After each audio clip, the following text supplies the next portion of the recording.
Welcome back, everybody. Today I'm going to be making tender and moist turkey tamales. This recipe is good if you have leftover turkey or a turkey that you need to make even after the holidays. So here's how I do it. First, you'll want to pre-soak your corn husks. Sometimes I buy packages that are really pliable even though they're dried, but these are extra dry. So I am actually going to put these in water. Here I have a pot with water. I'm going to add them to the pot. I'm going to bring the pot of water up to a boil.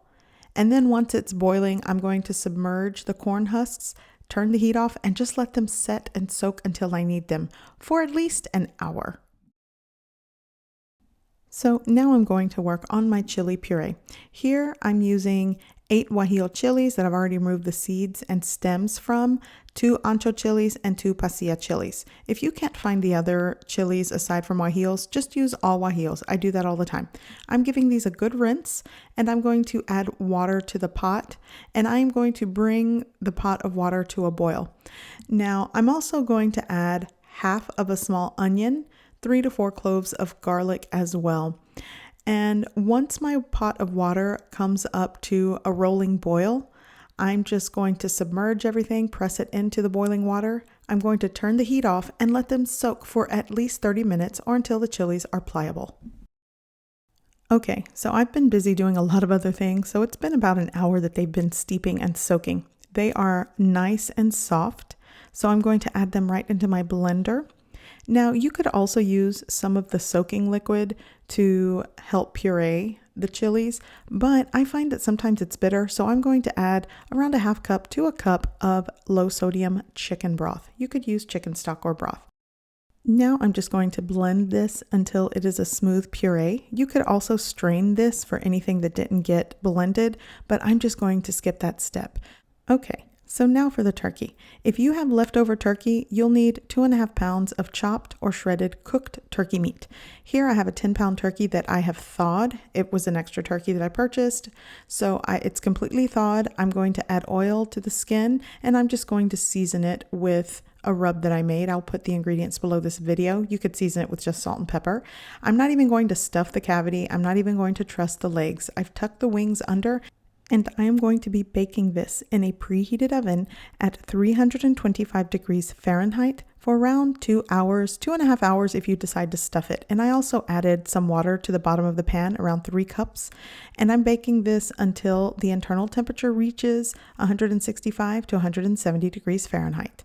And you can definitely cook your turkey however you like to cook it, but ultimately you will need around 2.5 pounds of cooked turkey. Okay, so now I'm going to work on the filling for my tamales. Here I'm going to reserve a 1/3 cup of that puree that will be going into the masa later. And I do want to show you that the turkey yielded around 2 cups of liquid, and that does include turkey pan juices and turkey fat. I am going to skim off 2 tablespoons of that turkey fat from the cup of liquid that I reserved, and I'm adding it to a preheated pan.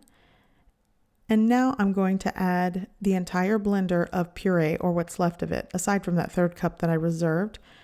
And I'm also going to add around a cup of some of that turkey pan juices and swish it around the blender to get out any residual puree that's left in the blender.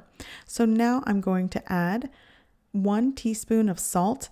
Now, if you find that's too much salt or you don't want to add that, add the seasoning and spices of your choice. You'll want to do it now. You'll taste your puree for flavor and you add what you like. I'm going to add my salt to this. Now, I'm going to add all of the turkey meat and combine it well and let it simmer for about 3 to 5 minutes until everything is combined and simmered and cooked. And this is what you end up with. This will be the filling for my tamales. Now I'm going to prepare the masa.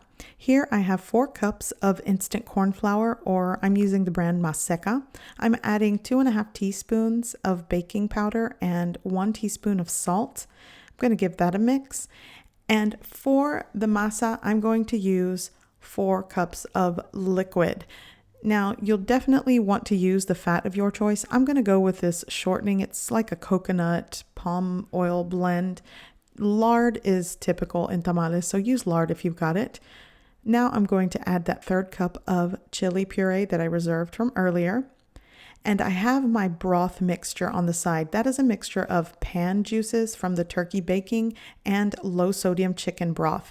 If you don't have turkey pan juices, but you have turkey, then just use 4 cups of low sodium chicken broth or stock. Or if you don't have that either, use warm water. But definitely you'll want to make sure it's equal part liquids to this. And you want to add it little by little, because even though I'm saying 4 cups, it might only take you 3.5 cups to moisten the maseca and get it to the texture that you prefer for your masa. So I'm going to mix this with my spoon, and then I'm going to fluff it up and mix it for about 5 to 10 minutes until it's all combined and fluffy. And thanks to my commenters, one commenter said that if you add a little bit of your masa into a glass of water and it floats, then you know the masa's ready. So here are my pre-soaked and cleaned corn husks that I had in that pot of water earlier. They are soft and pliable. So I'm also going to be using my turkey filling. And this is basically the chili puree and the shredded turkey meat. And again, you'll need around 2.5 pounds of cooked turkey meat for this. And over there on the side is my masa that I prepared. Okay, so to assemble your tamal, you will take a corn husk. There's a rough side and a smooth side. You'll want to add the masa to the smooth side of the husk. I'm going to take a couple of tablespoons of masa dough and spread it the best that I can. I like to use a little flat wooden spoon. Use the method of your choice. And once my masa is spread on about 2/3 of the tamal, I'm going to add my filling. And you can add a little bit or a lot. It's up to you. Now I'm going to fold one side over, and this extra piece of corn husk, you can rip it off. I'm just going to sort of fold it back, and then you enclose it. And you'll want to fold it up on the seam just like that. And that's how you do your tamal. You could also use little extra pieces of corn husk to sort of tie and secure it, but I find just folding it up, it does the job. So now I'm just going to continue spreading the masa and assembling all of my tamales.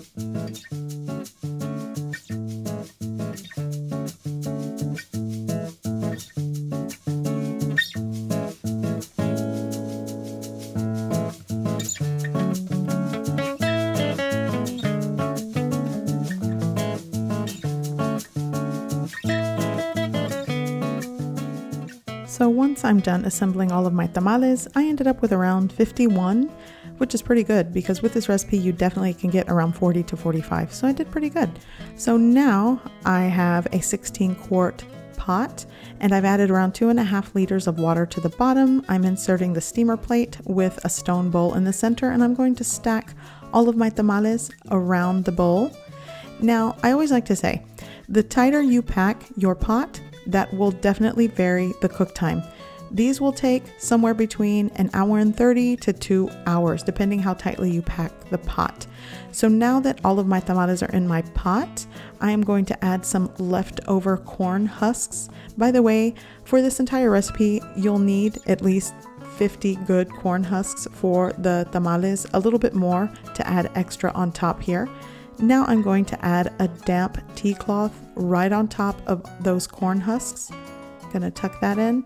I'm going to cover this with a lid, and I'm going to bring the water to a boil. And once the water starts to boil, I'm going to bring it down to a medium heat just to give it a gentle, constant boil or gentle simmer, and it's going to cook for around 1.5 hours. That's when you start the cook time, when it boils. So this pot actually took me 1 hour and 45 minutes to cook, and you can always test it by grabbing one and seeing if the tamal will come out easily from the husk. That's when your tamales are done. And even then, even when they come out of the husk, they might still be sort of soft and tender. They will still be cooked. You just need to let them set. So I'm going to remove all of my tamales from the pot, stack them here on my baking sheet, and I'm going to let them set for about 30 minutes before I serve. And they will still be warm, so they won't get cold, but the longer they set, the better they set up. So for example, this one came out cleanly from the husk. It's moist and tender and oh so delicious. And it's a good way to use that leftover turkey meat. So I definitely hope you guys give this recipe a try. I hope you like it, and thanks for watching.